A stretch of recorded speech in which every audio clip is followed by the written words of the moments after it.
to come here and have diplomatic talks. How do you see this? No, that's actually very symbolic in a very positive way. The first country that President Anurag Kumara Dissanayake went to after his elections was India. And it's also equally symbolic that the first foreign leader who's coming to Sri Lanka is Sri Narendra Modi. It actually symbolizes the closeness of relationship and the richness of the relationship over the millennia. So in a sense, for me, it's not surprising. We are, after all, civilizational twins. So to that extent, this is a very natural thing to happen, and it's very symbolic and positive. What are your expectations in the next 3 days visit of the Prime Minister? What about the trade here, and what are you looking at in terms of economy? So yes, I think if I really look at what has been put out in the media in terms of the agenda, there seems to be a big military agreement, which I think is significant. There seems to be a conversation around Sampur solar energy inauguration, which actually means that Sri Lanka will actually have energy from renewable sources. And that potentially at some point that energy can get connected to India through the Indian electrical grid, and there is a conversation about doing that connection as well. There are conversations around some rail tracks which are being established. So broadly those are the 3, 4, 5 things that are currently on the table, and these are all significant things. I would of course would like the conversation to go beyond what's on the paper. In my view, the agenda needs to be far bigger and deeper, in my view, primarily because of the situation that Sri Lanka is in.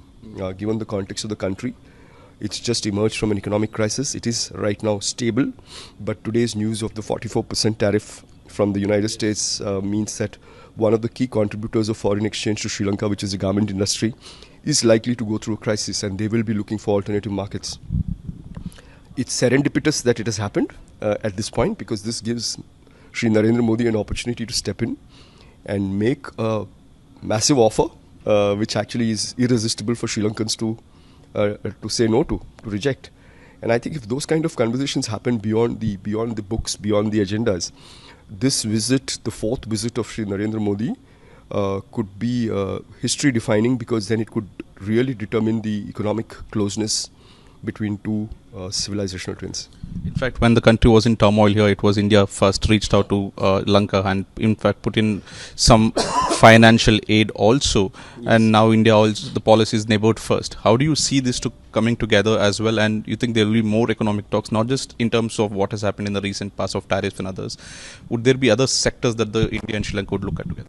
Not just power and railways. Yeah, of course. I think this whole conversation, this whole ITCA, which is an economic treaty, which is a comprehensive treaty, is supposed to cover all aspects, the structural aspects as well as the policy aspects.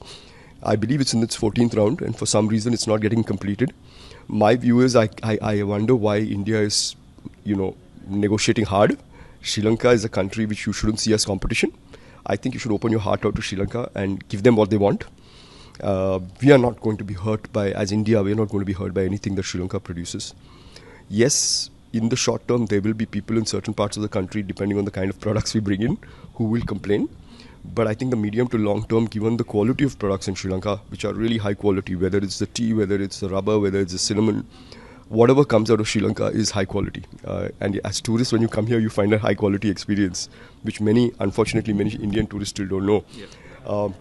So my view is, we need to close ITCA. And if you are the reason why this is not getting closed, if India is the reason why it's not getting closed, which I don't know, but there is an urgency in closing ITCA. And I think once ITCA closes, some of these other things will fall in place, One final question. There's also criticism about skepticism about how the present dispensation in Sri Lanka is also close to China. In terms of trade, China is the biggest rival also for India. Should India be worried in terms of them taking over our trade? No, I don't think so. I mean, see, China is a reality for the world. China is there everywhere. China is in India too. I mean, I was looking at some data saying that India is actually one of the biggest, one of India's biggest bilateral trade partners is actually China. So they have the money. They are growing at a tremendous pace, and they are already a significant economy. So I don't, but then having said that, therefore, I wouldn't look at it through the prism of fear. I would look at it through the prism of hope and belief, because I think when the economic crisis happened, it was not China, but it was India who actually came out first with scale and speed and without hesitancy.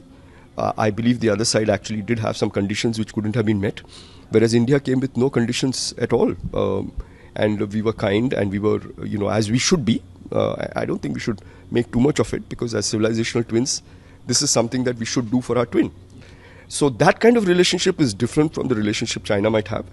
Yes, there will be investments from China, and in that context, we need to compete. If there are better areas where the Chinese are delivering better, we need to find ways of competing and making sure that we are out there giving Sri Lanka the best that they want.